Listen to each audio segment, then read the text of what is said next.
Hello everyone, my name is Matthias Grignola, and today I will be talking about the Internet of Things. So to begin, what does Internet of Things even mean? So a definition taken from Wikipedia means the Internet of Things is the internetworking of physical devices and vehicles, also referred to as connected devices and smart devices, buildings and other items embedded with electronic software, sensors, actuators, and network connectivity that enable these objects to collect and exchange data. So what does this involve? This involves the cloud, IPv6 and RIFD, RFID, physical devices, access to the internet, use of analytics, creativity, imagination, innovation. So first and foremost, the cloud. Without the cloud, Internet of Things would not be possible. The cloud is used to store all the internet data of these devices. It allows these devices to connect to a greater internet base. These devices allow us to connect from anywhere in the world. So it's a cool function that I can control the lights in my house from my phone, but without the cloud, I would not be able to do that if I were not in my house. Um, the cloud also makes Internet of Things be relatively cheap, so that all this information can be stored on servers for very low cost. So creativity, imagination, innovation. There is virtually no limit to what you can create that can connect to the internet. If you can think of a product that would have benefit being on the internet and you can make it, then that's what helps the Internet of Things progress, and that's what helps the economy. Um, and the use of analytics is crucial here because companies, we'll speak about this a bit more in depth later, but companies get data from the devices we use that are connected, and they use that data to realize how we use these products so then they can go back and improve the products or make a product based on what we wanted out of that product, and they all collect this through data and analytics. So IPv6 and RFID transmitters. IPv6 is Internet Protocol version 6. This is what gives a device its specific IP address to connect to the internet. So IPv6 is what helps the internet and other devices um, tell the difference between my cell phone and your cell phone, my laptop, your laptop. This is crucial in terms of personalizing devices. For instance, helping a Bluetooth speaker um, or a wireless speaker connect to my phone instead of others. An RFID transmitter transmits data in terms of radio waves, radio frequencies to RFID readers. So, for instance, if I had a chair that was connected to the internet and people had RFID transmitters on them or their phones, I could sit on a chair and the chair reading those radio frequencies could tell that, oh, Matthias is sitting on this chair, and throw that data back, and then you could see who sat on that chair and when. So RFID is crucial in personalizing devices. Now these two things are basically what you need to connect a device to the internet and make it connectable with other things.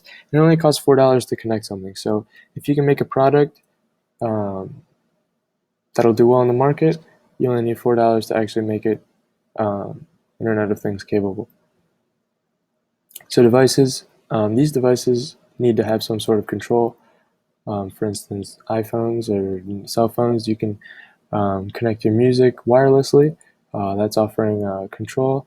Um, and these devices collect data um, so that then uh, companies can see how the product is being used.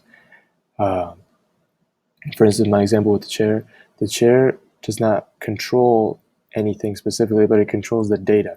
So I sit on the chair recognizes that I sat there, and that data goes back to a server, and that data can be controlled. Next up is connectivity to the internet. Um, you need to be able to connect to the internet to make something part of the Internet of Things. Um, but devices have different sensors and different technologies, such as Bluetooth and Wi-Fi, pressure sensors, air sensors, all these kinds of things. They have all this technology, but without a connection to the internet, it will not be useful in the internet web. So it's great that um, My phone is capable of turning my lights off in my house, but it will not be useful if I can't connect to the internet, say from a friend's house, and do that. If I'm in the middle of nowhere, want to turn the lights off in my house, and I can't connect to the internet, then what's the use of it? Next, the use of analytics. I touched on this briefly, but companies that make devices for the Internet of Things, they usually have a way of collecting data to see how people live and use these devices. And this is crucial because companies use this data to make new products and to improve existing products. This is what companies use to have their company be more profitable in the long run, to make better products. So this is gold to companies. The cool thing is, though, that if you do not feel comfortable sharing your usage data, like how you use the product with the company, many companies have the option for you to do that. Now, the idea of a technocracy is a cool idea. It's the idea that a world can be controlled by technology companies like Google, Apple, and Facebook. Um, and if you think about it, it's kind of scary because these companies make products that we use day in and day out and control the way we do work and communication and learn. So it's the idea that these companies have a deep-rooted control in how we live, which is scary. And I'll give you some examples. The iPhone, like not necessarily iPhone, but cell phones in general, they're always in our hands. Um, so if Apple comes out with a new iPhone, which people lose their minds over, they have some sort of control over the way the people communicate, do work, uh, because they're the ones putting out the product. They're the ones making these features. They know it's always on you. I mean, look around. People hold them in their hands 24/7. Um, Apple has a certain degree of control over our lives. Google does too. Google changes the way we learn. Search engines control how we learn and how we get information. And now Google's venturing into cars, satellites, and medicine. So ever more they're positioning themselves in our daily lives, which again, these companies together control so much of what we do day in and day out, communication, education. So the idea of a technocracy is kind of scary because they can control most aspects of our lives. Now, something to mention is that marketing and advertising is key with the Internet of Things. Like I said, these devices collect data of how we use products. So companies can then use this data and personalize advertisements. So if Apple knows that I'm in coffee shops at 3 o'clock every day, they can send this information to Starbucks and be, hey, people usually come in to coffee shops around 3 o'clock. And then Starbucks can then advertise better. This can also be seen as being intrusive, however. So there's some dangers. Companies control our lives. Everything connects to the internet. It's an easy way to hack people's lives. And it's not just information like credit card numbers and such. It's information on how we live, where we go, what our movements are, what our daily routines are.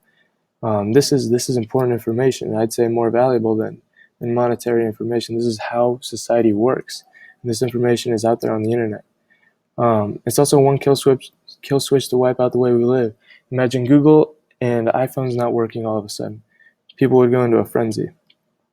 But the reality is that it's already here and in our lives. It's cheap, so it's going to keep growing. And whether we like it or not, Internet of Things will grow exponentially from here on out. So thank you for listening, and I hope you learned something about the Internet of Things. Thank you very much.